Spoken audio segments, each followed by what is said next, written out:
బాధ అనిపించడం సులభం, అనుభవించడం కష్టం.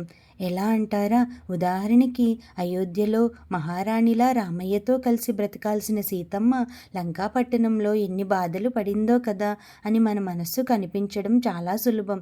కానీ ఆ బాధలను స్వయంగా అనుభవించిన సీతమ్మ తల్లిదే కదా నిజమైన కష్టం. అందుకే ఎదుటివారిని బాధలో చూసినప్పుడు కుదిరితే ఒక మంచి మాట ద్వారా అయినా వారికి సహాయం చేద్దాం. అంతేగాని వారి బాధను పెంచేలా మాట్లాడొద్దు.